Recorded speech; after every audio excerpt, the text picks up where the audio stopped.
இந்த வேர்லெட் கான்ஸ்ட்டை வச்சு ஒரு வேரியபிள் டிக்ளேர் பண்ணுறோம் இல்லையா. ஸோ டிக்ளேர் பண்ணுறதுலையே ரீடிக்ளேர் ரீஇனிஷியலைசேஷன்னா என்ன, அதுக்கப்புறம் பிரிண்டிங் ஸ்டேட்மெண்ட்ஸ்னால் என்னென்னு பார்க்கலாம். ஜஸ்ட் ஆல்ரெடி நான் க்ரியேட் பண்ணது index.js ஃபைல் க்ரியேட் பண்ணியிருக்கேன்ல. ஸோ அதிலேயே வந்து இப்போது ஃபஸ்ட்டு வேர் பார்த்துடலாம். வேர் எக்ஸாம்பிள் வந்து ஏஜ் நான் எடுத்துக்கிறேன். ஓகே, ஏஜ் வந்து 13 எடுத்துக்கிறேன்.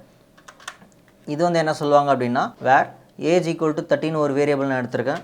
இது வந்து என்ன சொல்லுவாங்கன்னா டிக்ளரேஷன் அண்ட் இனிஷியலைசேஷன் சொல்லுவாங்க. ஓகேவா. இதில் பார்த்தீங்க அப்படின்னா வேர் ஏஜ் இருக்குல்ல, ஸோ இது மட்டும் என்ன சொல்லுவாங்கன்னா டிக்ளரேஷன் சொல்லுவாங்க. ஓகேவா. இப்போது நான் என்ன பண்ணுறேன்னா console.logல ஏஜை நான் கால் பண்ணுறேன். ஓகேவா.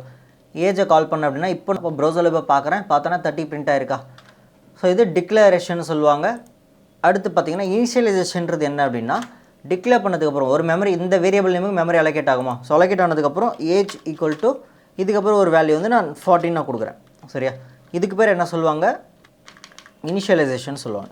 அந்த வேரியபிளுக்கு வேல்யூ அசைன் பண்ணுறது. சரி, இனிஷியலைசேஷன் சொல்லலாம் இல்லை அசைன்னு சொல்லலாம்.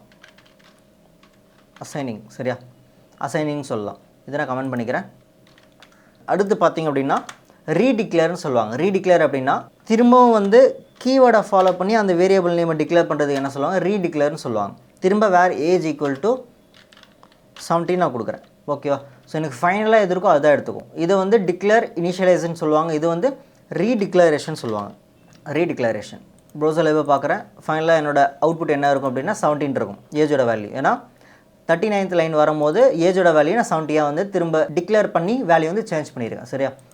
அடுத்து பார்த்தீங்கன்னா ரீஅசைன்னா டிக்ளேர் பண்ணதுக்கப்புறம் ஜஸ்ட் அந்த நேமை மட்டும் கால் பண்ணி வேரியபிள் நேம் மட்டும் கால் பண்ணி வேல்யூ சேஞ்ச் பண்ணிக்கலாம். 18 வைக்கிறேன் ஒரு ஸ்ட்ரிங்குள்ளே. இப்போது ப்ரௌசரில் பார்த்தோம் அப்படின்னா 18ன்ற அந்த வேல்யூ இருக்கும். சரியா. ஸோ இது என்ன சொல்லுவாங்க ரீஇனிஷியலைஸ் ஆர் ரீஅசைன். ஓகேவா. ஸோ இது மூணுத்தையும் என்னால் வந்து பண்ண முடியுது. செப்பரேட்டாக வந்து சிங்கிள் லைனில் டிக்ளேர் இனிஷியலைஸ் வந்து காமனாக மூணுத்துக்குமே வந்து நடக்க வேண்டியது. இதில் வந்து டிக்ளேர் மட்டும் தனியாக என்னால் வேர் கீவேர்டுக்கு பண்ண முடியுது, இனிஷியலைஸும் தனியாக பண்ண முடியுது, அதே மாதிரி ரீடிக்ளேரும் பண்ண முடியுது, ரீஅசைனும் பண்ண முடியுது. சரியா. ஃபைனலாக வந்து எனக்கு 18ன்ற இந்த பர்டிகுலர் அவுட்புட் வந்து எனக்கு கிடைக்கும்.